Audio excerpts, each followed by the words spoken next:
All right, so for this stream, what I wanted to talk about is I wanted to talk about some other information or information on the internet that you can find pertaining to Bitcoin price analysis. There's three websites that I kind of use and look at information that they've provided. This is one of them. So the website's digitalik.com. I don't know if that's exactly how that's the way you're supposed to pronounce it, but anyway, you get the idea. So what this is showing, and I found extremely useful, is the Mayer multiple price bands.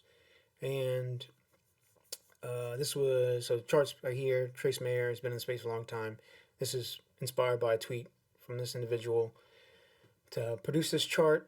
So this is showing price bands. It's divided up here, as you can see, into oversold, bearish, bullish extension, overbought, and then the price. So this chart has been really helpful. There's a lot of good information you can see through this, and one of the reasons why I'm a little bearish right now on the price is because we've reached the high of one of these bands. And what you can see here in 2016, this was the halving run up, the running into the halving for Bitcoin, the price band, and then we got a pullback, hit, and then pullback, and then eventually we broke it in 2017. And as when we broke it, we had some little back test of it, but then we went and kind of tested this upper band. Here we had a significant pullback, but it's good information to see and to look at. So with trading, you don't necessarily want to copy. You do not want to copy other traders' strategies. Traders have different risk management. You do risk management every day in your life, depending on your career path, what you thought was best for you, where you live, what you eat. And trading's similar. So different people have different risk tolerances. And because you have the same information of a trader that makes, 50% every year for the past 4 years, doesn't necessarily mean if he gave you that same information or even that same strategy that you would trade it the same. You could lose 50% every year for the last 4 years. So it's very important if you're trying to be a trader to learn, study as much as you can, develop your own strategies, find out what your own risk tolerance is. But the point of this video is to show other information on the other analytical information that I've found useful, helpful, and from sources that I rely on or trust. So so here you're going to see, price touched it, and on my last video, all that, this retracement or this back test that I think, or this pullback that we could possibly get, could go out the window based on the information that I said, is if we close below a specific level. And I think we'll go through this, and then we could reach that 28,000 mark. But what you can also see, and what I also want to highlight, is all the way back. This works amazingly well in what I found, and what I think is going to happen this next cycle, whenever we get towards the high. You can see here, in March 2013, we broke it. And then about a month later, we got a high. And then later in the year, we broke it, November 7th. And then about a month later, we got a high. 2017, we broke it, and this actually the high was on 17, so less than a month. So say within a month window, or about a month, we got a high. And I think the same thing will happen. So these bands will go up as price action continues forward. But right now, if it did happen, we would get a break of about 28,000, and you would expect a high, say between, 45 or 40 and 50,000 within a month in that window.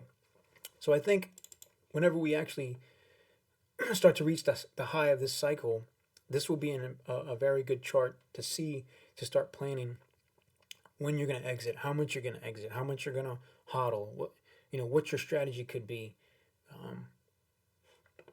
So that I wanted to share that. And then another one, so everyone likes to figure out what's the high going to be, where are we going. So this chart, or this model, was produced in early 2019. I believe it was March 2019 by, and he's on Twitter. It goes under Plan B, or 100 trillion USD.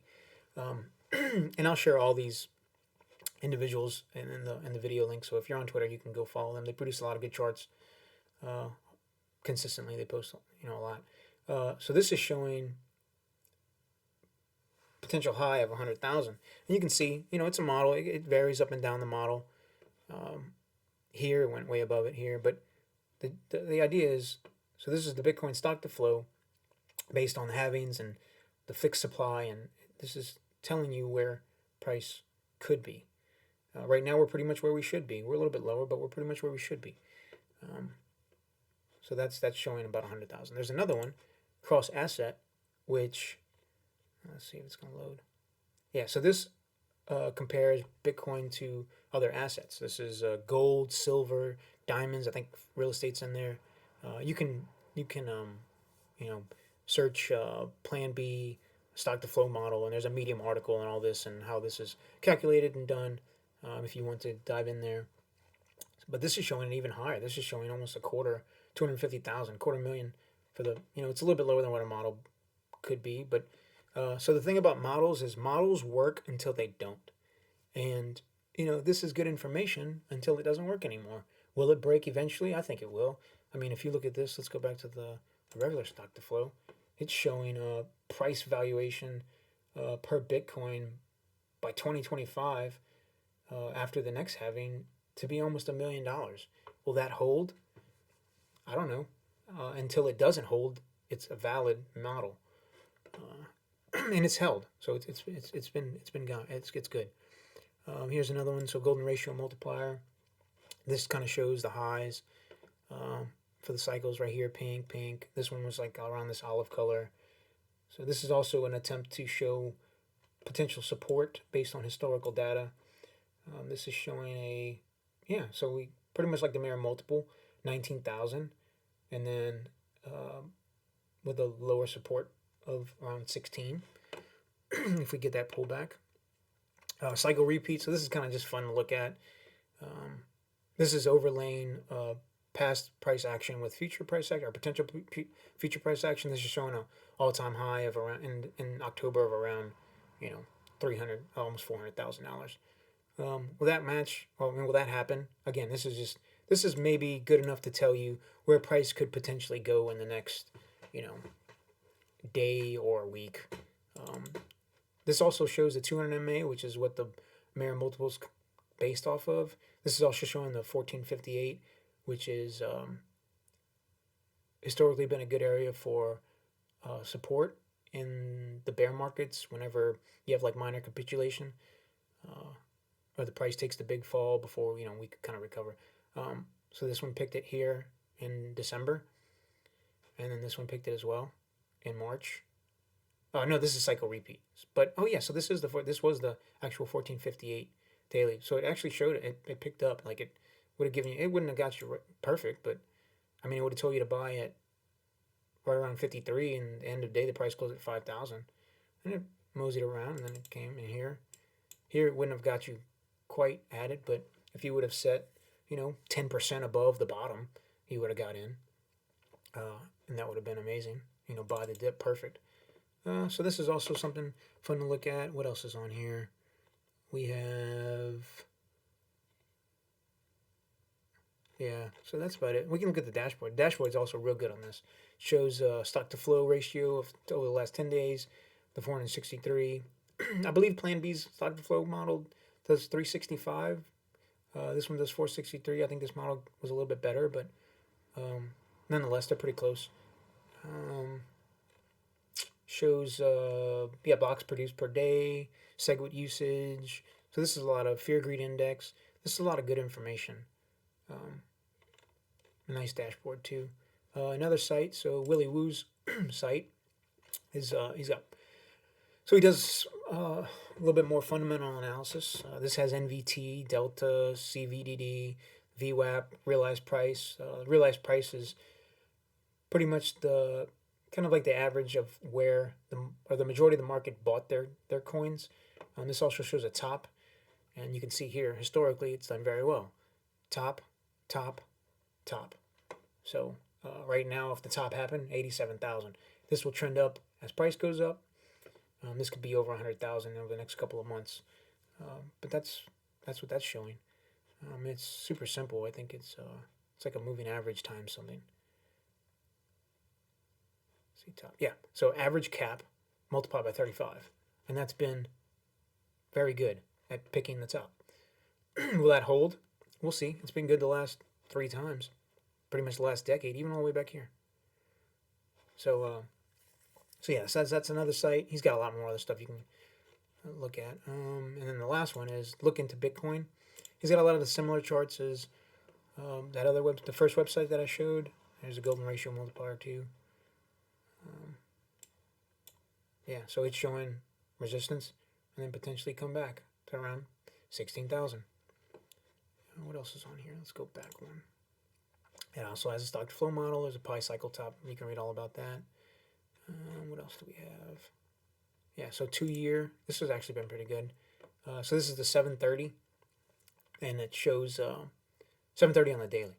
So it shows where you need to be bullish, where you would potentially take a position, and then the high kind of, or not necessarily the high, but I guess where you would be overbought. And this looks like it's similar to those Mayer multiple bands, where it's kind of giving you April. Yeah, so not exactly, but it's like an overbought area. And then here, so March to April, that's a month. I kind of showed you a high. I think this one worked too. November, yeah. November 30th to the, yeah, so that's like a month, less than a month.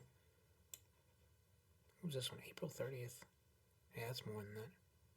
It's almost, month and a half. But this one was good. I got you there within the month. So this could also be another chart that you could find useful. I don't use it. I'm relying more on those Mayer multiple bands, but this is good. And look, this was bearish. Shows you bearish area where you could potentially average in. Same thing here. It's a good average in area. So yeah, but I wanted to share those, let you know there's information on the internet that's useful. These are the only sources that I use that I trust. The traders that I follow, I've followed them for quite a while and see the type of information they produce, and it's good. But again, develop your own strategy. People will present you with information. Don't take it at face value. Kind of do your own research, and if you find it helpful, you can develop your own strategies and use it. So thanks for watching.